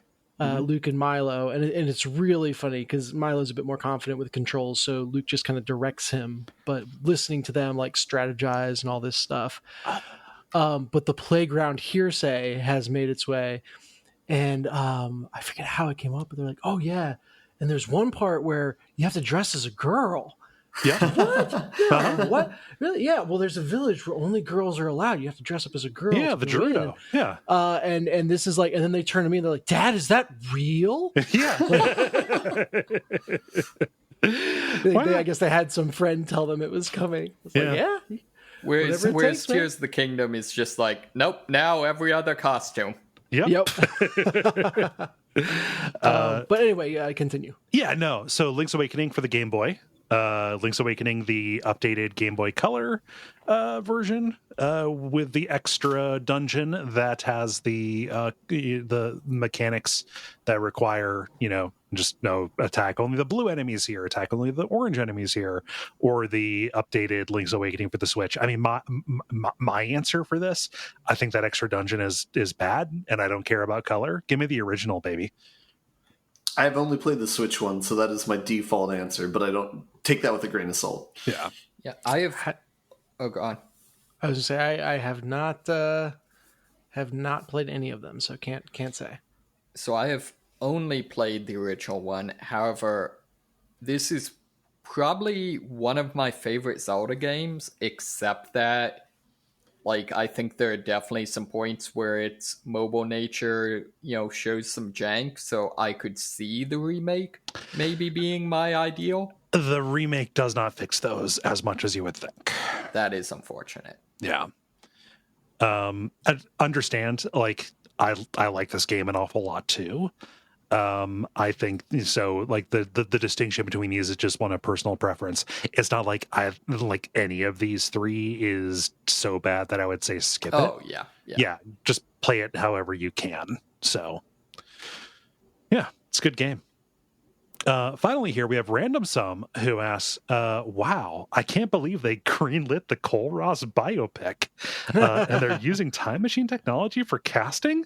You get to pick who plays yourself, so who will it be? Obviously, Philip Seymour Hoffman. Come on. Ha! Hell yeah. Yeah. I was going to say Justin Roiland for you, but that's a lot more problematic now over the past year. I was going to say, like, how dare you? Those fighting words, Merkel. Yeah. You do not have to say who I would be cast as. So, but yeah, Philip Seymour Hoffman. There we go. Who would young Kole be cast as? Young Kole?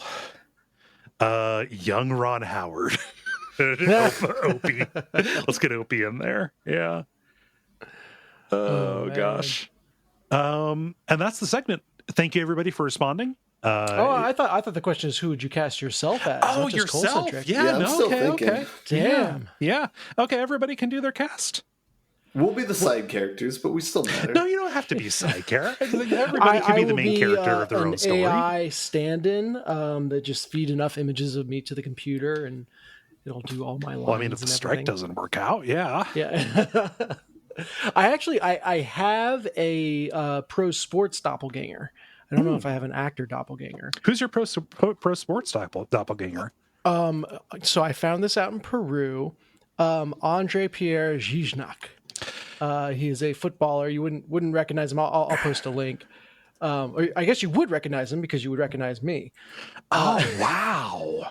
And so we are literally in a restaurant in Peru, and there it's like us, and then there's like a table of like French travelers, and they're like saying, they kind of come up to me, they're like Ziznak. I'm like, what? Like, oh, okay, never mind. You look just like Ziznak, and they proceed to tell me about him. But yeah, he looks enough like me that I was mistaken for him in a restaurant. That is actually kind of spooky. Yeah, I'll drop it into the slide. I was gonna say, did you?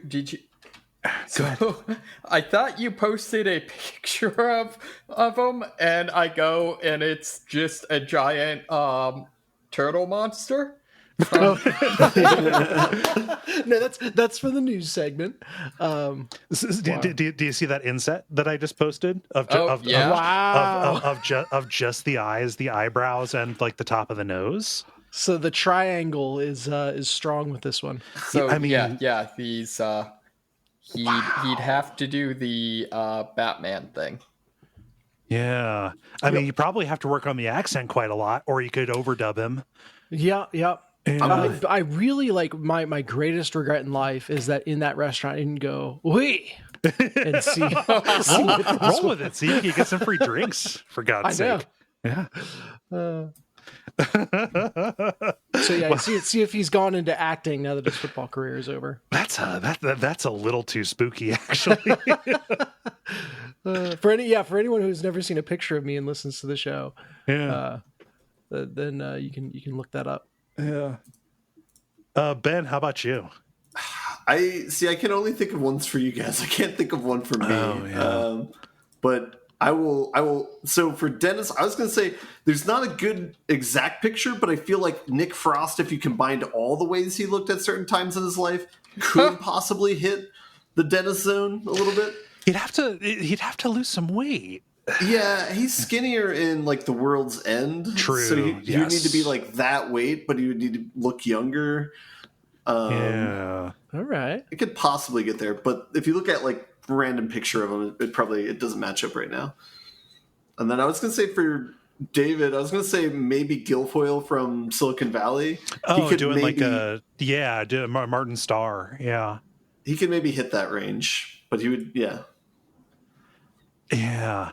So the problem I have is I don't know any movie stars or whatever or Yeah. actors. Actually, no. Here we go. Okay, so if I want to be Nick Frost, then Money Smith can be Simon Pegg. Oh, It's perfect. I mean, if we want to do some cross casting, you know who I think could pull off a killer, David? Actually, Tilda Swinton. Oh hell yeah! That actually fits really well. Very similar facial structure. Yeah. And she has the range. Oh yeah. Yeah. I think the Hawk Muppet could play me, I think. Pretty well. You mean Sam Eagle? Yeah. I don't know. This is I'm googling the name as we speak, but what popped in my mind for you, Merkel, would be Bill Hader. Oh, Bill Hader's really Ooh. good. Yeah, Bill Hader. Yeah, that's the one. Wow, this is really self-indulgent. That is a good sniping question. Yeah. So What? Here, I found the image. Here we go. so for I hope this is not insulting. For young Kole, can I pitch the kid from A Christmas Story? Oh, yeah, that would be pretty good. That could land, yeah. It's the cheeks. Yeah. Peter something is that actor's name. Let me take a look here. Peter Billingsley. Yes, that would work. He could probably fill in for modern day if he grew his hair out. Yeah, I have no idea what he's done since then. Yeah, he's only a thing I know director. He was in a Marvel movie at some point. Oh, okay. Yeah. All I know is that the bully from that was the greatest character from the Resident Evil movies. Oh yeah, he played Nikolai in Ari. Man, that was the second one. Zach Ward is that guy's name. He also played. He was the brother on Titus. Oh. Just the height of his career, well, for me at least, will always be his play dead. Yeah, no, he's had and Zach Ward's been in a lot. Yeah, I don't know. I said this on Twitter, but like for as much as I have trouble, excuse me, on what? Jesus fucking, I'm not going to do that. No, I said this on social media, which is for as much as I have trouble with faces in real life, it's a real problem. What I have is a superpower, which is to identify like any given actor, who they are a dime store version of, or who they are a teleporter accident version of. Is like I can look at that person and say like, oh yeah, that's totally like discount Billy Bob Thornton is who we're working with here. That's good. Yeah, I like that. And yeah, that's all the questions we have. Thank you. I think we had a lot of fun. If you would like to participate in the future, you can go to Facebook and join the Duckfeed community group and watch for the prompts to go up on Monday afternoons. Thank you, Dennis, for posting this one. Mm-hmm. The end boss. Now it is time for the End Boss, where we talk about the things that are going on in the world of video games and how we feel about them. Ben, what is going on? Speaking of labor action, what is going on with video games and actors? Yeah, there's an article Polygon put out that talked about basically how the SAG-AFTRA strike is affecting like video games right now, and it's kind of interesting. There's some kind of examples of like edge cases that I thought was interesting. Yeah. So basically, if you're just doing motion capture for a game, that's all like good and hunky dory. Like even if you're a unionized person, you can still continue to do that. So they don't consider that to be a part of like the larger Hollywood sphere. However, if you're doing like a live action like movie type thing that's inspired by a video game, that does fall under the strike, and you cannot do that. And so some examples kind of came out. Comic-Con was last week, and so some examples kind of came out with who didn't show up since the strike's going on. So I think the main example is like the Twisted Metal show that they're doing with like Will Arnett and Anthony Mackie. Like they didn't attend that at all because it's more on the live action end of things. Yeah, I mean, it's like it is specifically like it is for Peacock is what they're doing that for, and like they very specifically have a beef with the streamers. So yeah. So that was just kind of like an interesting detail. I'm sure all of whatever Hideo Kojima's doing right now is all A-okay, though. So yeah, fucking capturing people's souls with mocap suits. Yeah. Yeah, this is, I mean, it's all a matter of waiting for guidance from the union, you know? Like, I think that there are just so many different ways that, like, talents can work that, like, you do not know where a minefield for scabbing might be. So, yeah. This is, I think... Oh, go ahead. Oh, I was just going to say, there's been a whole talk with, like, Dragon Con on speculation on how it's going to affect it, in particular because unlike the Comic-Con, Dragon Con generally isn't as big on promotions for current things. Right. But, like, if you have a panel that's, you know, some actor's been in hundreds of things just kind of, you know, reminiscing about his career, like, is that still count? Yeah, are they promoting something where somebody could say, "Oh, I would really like to watch X show," and that show is only available on a streamer that is currently like being struck against? Yeah. Right. Yeah. There's also been some discussion of like if people want to show solidarity, should they avoid cosplaying as you know, things that are currently in production, you know, that sort of thing. Yeah. I think good. Another interesting example is like SAG-AFTRA said that they would like ban people from joining in the future if they were like an influencer who is just like promoting like a Hollywood studio now, like during the strike, which seems like it's somewhat particularly aggressive, but I think that like that is de rigueur is the thing, you know, like that is de rigueur. Any kind of scabbing will preclude you from union membership. Yeah. I mean, I think that's a particularly interesting example, though, because it's like, you know, kind of holding people for something that they did years prior. If they, you know, they might not have been interested in being an actor at one point in time and decide later. But anyway, the only reason why I bring up that example is it's interesting that it can be that aggressive within the realm of Hollywood, but it's much more open-ended if it's a product that's outside of the Hollywood sphere. So I feel like that's a little bit short-sighted. But also the companies themselves, I don't know. Like, I mean, I'm glad that they're letting people still do stuff in video games because it's yeah. I also think it's probably in their best interest to be perceived as accommodating. Yeah. I just what I was going to say was like so many of them are like technically, I mean, even if they are part of a multinational kind of place, like the sub studio might have agreements internationally where they are abiding with a union contract somewhere, you know, kind of like how House of the Dragon is technically still covered under a union. They are covered under the British Union because every actor working on that is British, but that union itself is precluded from striking because there's no protection for sympathy strikes.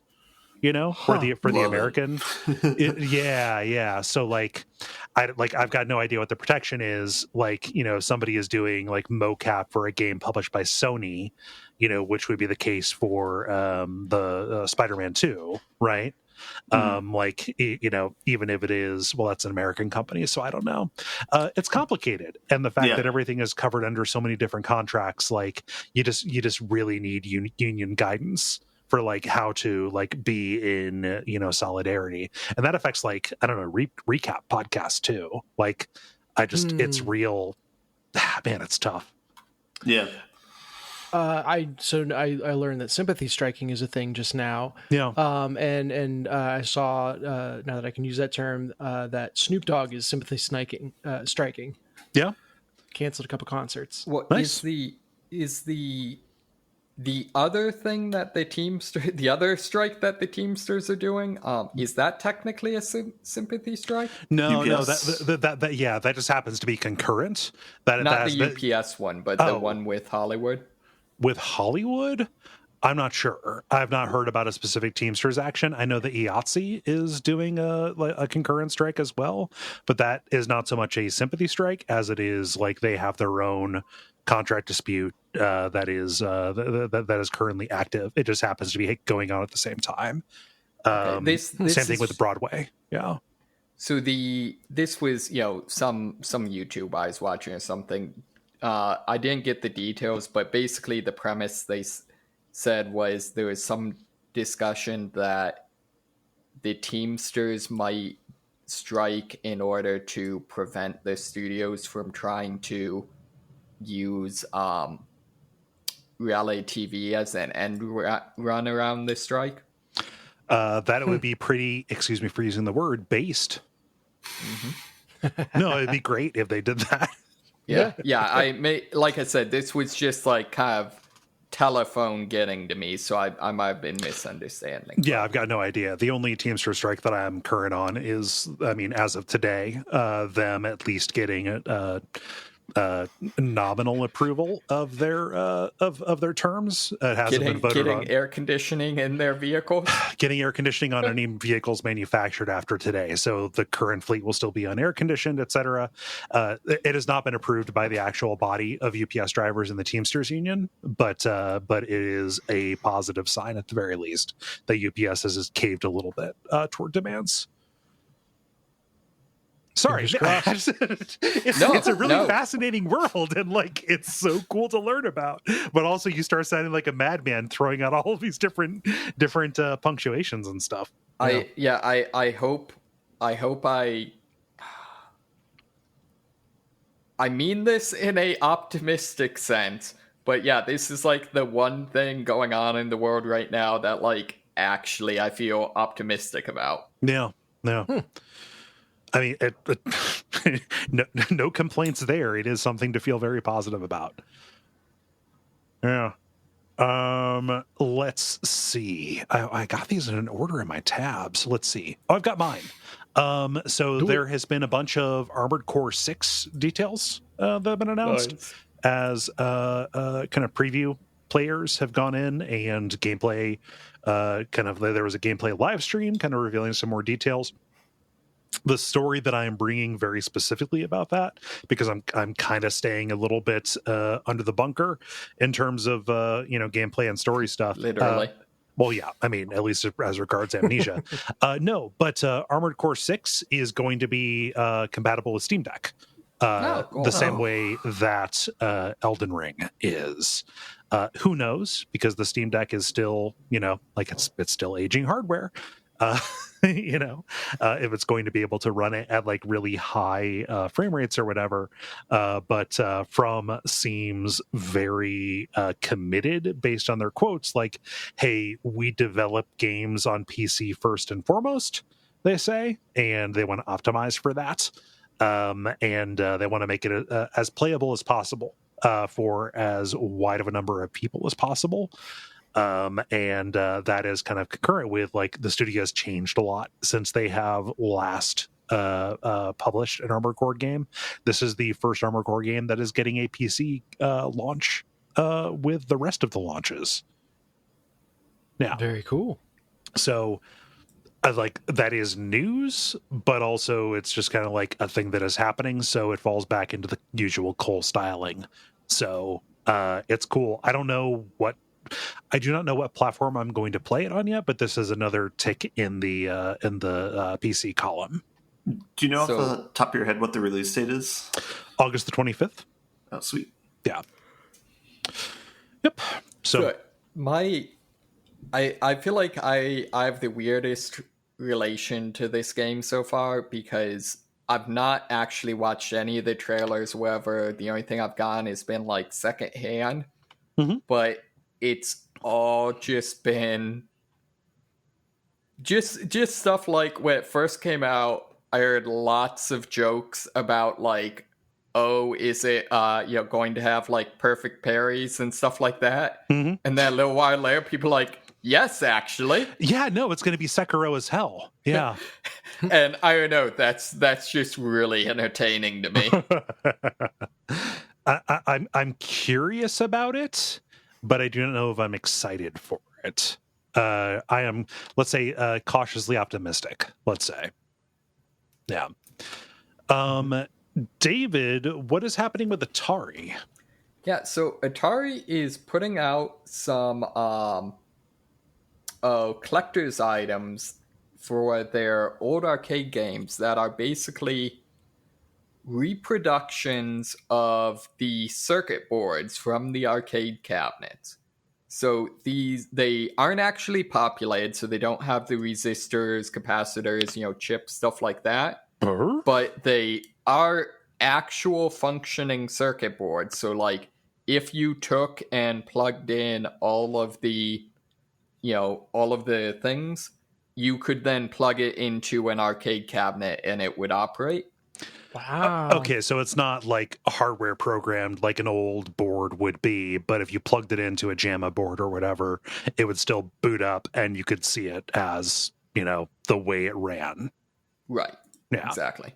So yeah, it's a 1-to-1 recreation of the original boards. Okay. They've also though got on them like the kind of title art on it, real bold, and screen print on it, some like history of the game. Mm-hmm. So they're designed to be like hung up in a shadow box, that sort of thing. Yeah, but although if I was building a shadow box, I would want the original one with the transistors and stuff. That's true. Yeah. But yeah, no, I think this is a really interesting way to do this. This is kind of a neat idea. I'm also interested to see if this will have any impact on games preservation, because like theoretically they're this is them putting out new boards if your old board ran out of bit juice or whatever. I mean, if the capacitor's rotted is the the real concern, but yes. Right. Yeah. I don't know. I mean, it's like if it will whether or not it counts as game preservation is if you're a freak or if you're a freak. Yeah. I've got no idea. Like, I don't know if these would be, well, they wouldn't because Atari didn't publish it, but like if it would be like eligible for like Donkey Kong, like it needs to be on an original cabinet if you want to go for a high score, like because of all the fuckery people have done, Sure, yeah. So I mean that is up for the high score bodies to determine. But like this is good, like as long as it keeps people playing games in the arcade cabinet format. Yeah. The thing that's kind of funny to me is I think the only one of these games I've actually played is Lunar Lander. Lunar Lander is good. The first time I played Lunar Lander was in a science museum in Columbia, South Carolina.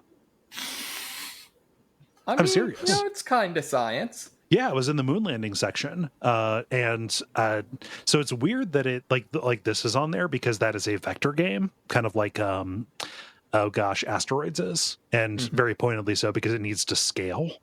Like as you get closer to the ground, it needs to zoom in. Yeah. Lunar Lander's good though. Like it's hard. It is made to make you feel bad, but it's good once you get it. I really wish that vector games would become the new aesthetic that indie games discovered. Oh, your lips to God's ears. Mm-hmm. Yeah. Just there are people who are like return with a V, like on Twitter, and they post a shitload of photos of Roman and Greek statues or whatever. I'm a return. I'm sorry. On what? Jesus Christ, Dennis! If you're gonna keep doing this, we're gonna need to sever our professional relationship. I respect you, but for God's sake, don't worry. I'm only gonna do it until the platform implodes, which, judging by the way things are going, is gonna be like 1 or 2 more days. I hate it, and I'll never quit. So. No, but I'm a return guy for vector graphics. You have walked right into my wheelhouse, David. Mm-hmm. Yeah. Neat. Dennis, what is this cool game that looks fun? Yeah, so I've got 2 kind of light ones. One is definitely a thing is happening. story where I found out about a game called Asym Altered Axis. So I am well documented in my love for asymmetrical gameplay, and this is a 1v up to 5 game where the team is trying to sneak in and steal from a base, and they're kind of in a third person action kind of mode, whereas the kind of base owner is building and defending the base, a la like a RTS isometric kind of scale. Okay. So really, really cool idea. The thing that sets it apart from other games that are similar, which one came out recently. Where is that title? Meet Your Maker was one that It came was out like recently. Make your own Doom level and people online can challenge you. Yeah. Exactly. So the big twist on top of that is the maker is there while you are trying to steal. Okay. And you are there kind of floating around in God mode, building structures and manipulating things, or just raining down fire on a player if you find them, while they're all trying to work together to steal from your base. And it's a really interesting idea because apparently, like when you start the level, it is mostly in darkness. And then the more players get caught, the lighter and harder to hide in the level it gets. And so there's a real kind of tipping towards the maker, if you will, as the game goes on. And they talk about it as like, hey, you sneak in and then you run out. So I think it's really interesting to have a game where like, okay, you reach that tipping point and then it's just like everyone be split, scatter, and you're all trying to get out of there. So Your cockroaches. yeah, Steam is apparently doing a stealth games fest kind of deal right now. Yeah. It's a whole thing. Yeah, Steam Stealth Fest, and so this is one of the games that was featured as part of that. Very interested to check it out. It's like an alpha build of it. We'll see where it goes. This is it a VR game? No, at least from what I can tell, no. The top down maker kind of side of things would definitely fit well as a VR game, and that they're represented by two giant hands in the sky. Thing. That's what makes me think it's a VR game, because only a VR game would feature hands that much in the UI. Yeah. So yeah, that is definitely a signal It's of the VR. inverse foot fetish. Oh no.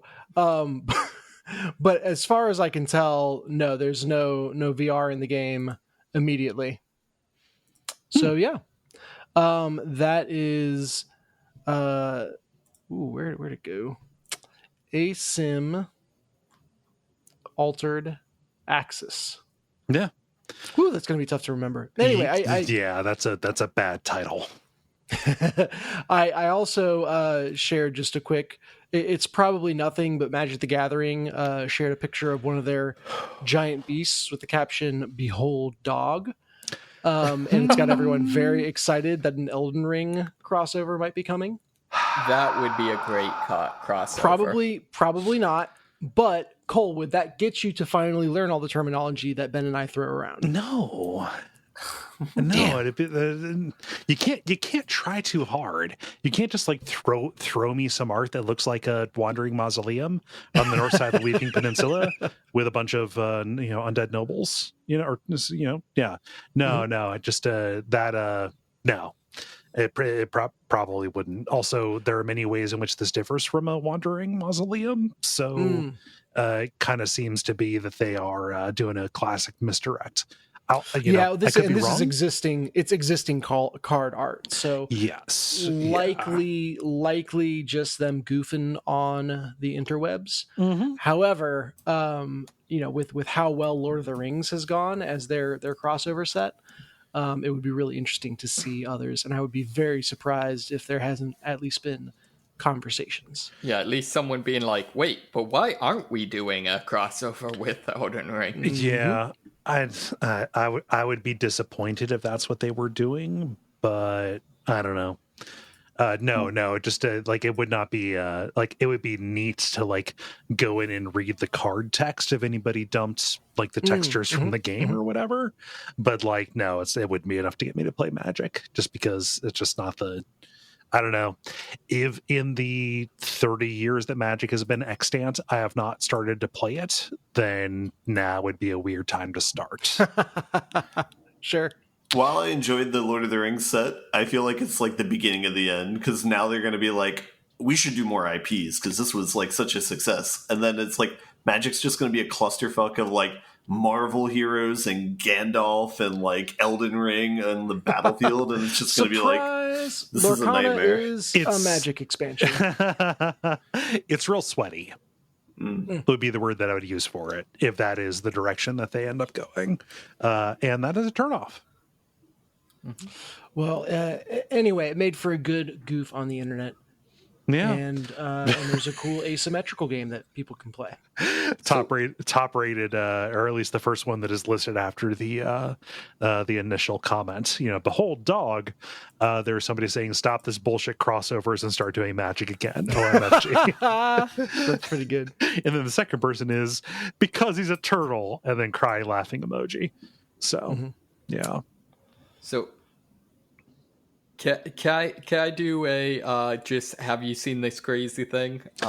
Sure, why not? Have any of you guys seen anyone streaming or any ads or whatever for the yeah, you want those games, right? So here you go. Now let's see you clear them. What? Which is actually the title of a this. game. No, I haven't. This? I haven't. I forget where I saw it, but I have not engaged with it. So basically, it's someone took all of those fake ads for, was it like Hero Wars or whatever? The pinpulling ones. Okay, yes. Yeah. I've seen this referred to as those games. Yep. Like, yeah, I almost downloaded and played a few of those so I could bring it to the episode tonight. It just didn't work out time-wise. Yeah, this looks really cool to me. Describe what it is. Yeah. Yeah, so basically, there's all these ads. I'm sure everyone's seen them because you can never escape the ad machine. Suggesting that Hero Wars or whatever is this puzzle game with, pin-pulling puzzles and racing through gates and, all sorts of different mini games. And my understanding is the game is actually nothing like that. Uh-huh. However, no, someone it's like saw a this shitty, like Farmville RTS kind of thing. Right, exactly. However, someone saw this and was like, wait, why don't I just make those games? And that's exactly what they did. Yeah. So like the tower stacking, like rank 'em up kind of things. Yep. Yeah. No, this is a really, really good idea. Mm-hmm. What's the thing that baffles me is the effort that went into creating the ads for these games without creating the games themselves. Well, I mean, you can make a video a lot easier than you can make a game. Yes. Yeah. It doesn't have to actually function. And this as a mini game collection, Ben, I posted a link in the Slack. This as a mini game collection does not need to fully develop these ideas. It just needs to have a preponderance of concepts and then basically ride them until the tread runs off of the tires and then move on to the next one. Yeah. That's a ridiculous title. That's an anime-ass title. Yeah, you want those games, right? So here you go. Now let's see who cleared them. That is a very good idea for a game. It's a very good idea for a product. I appreciate the moxie. Yep. Yeah. Well, this episode went longer than I thought it would. How do you all feel about buttoning it up? I don't know. I think we should spend another half hour on unions. The credit. No, we had buttons. Oh, yes. Thanks so much, everybody, for listening to level number 466. We really appreciate you taking the time. You know what you can do to help this show. Patreon, join the Duckfeed community on Facebook, leave ratings or reviews, etc. Dennis, you're the person with the most pressing promotional needs, so I will throw it to you. Yeah, come see me at Gen Con. You can sign up for events, and I'll teach you how to play Deck of Wonders. Yeah, you're going to be at the table for the main illustrator for That's for the event. Yeah. Yeah, so Lauren Brown is going to have Deck of Wonders to buy as well. And you can also buy, obviously, her art. And she did the cover art for the whole convention. So, yes, Oh. indeed. Nice.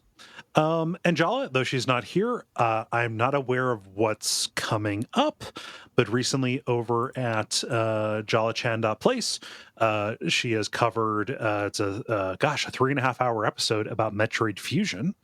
As the pop culture one. And the issues episode that just came out here a couple of days ago is about fat phobia and eating disorders. So go check her out over at jolachan.place, and we will have her on soon. Yeah, there's also going to be a episode coming out about grind culture and about how unhealthy that is. It's cool. Features some person named Moxie. Okay. So yeah, that's the thing. Neat. Watch for that then. Trying to think here, is there anything I'm forgetting? Don't think so. All right. Well, I've been Kole Ross. You can follow me on Blue Sky at Kole Ross. I've been Dennis Furia. You can find me at Gen Con. I'm David Maismith. Just here. I'm Ben Merkel, and you can find me at x.com. Jesus. Suddenly you want to promote that. Okay, all right. Read my X's on x.com. Yeah, read my Zeets. My Zeets, yeah. I can't. It's so dumb. It's so terminally bad. embarrassing. Have you seen that they're likely not going to be able to trademark their logo? Oh, there are so many. We are all going to learn so much about trademark law. And stick around for some titles.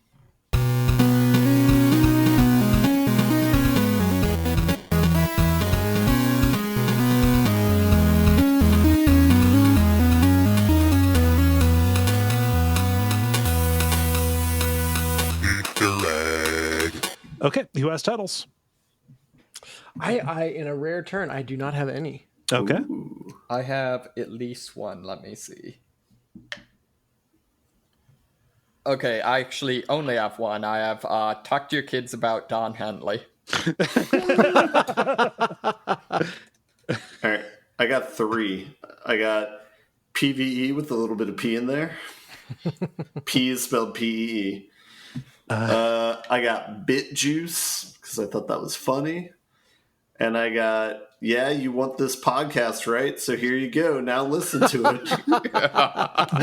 What was the second one? I'm sorry. Bit Juice. Bit Juice.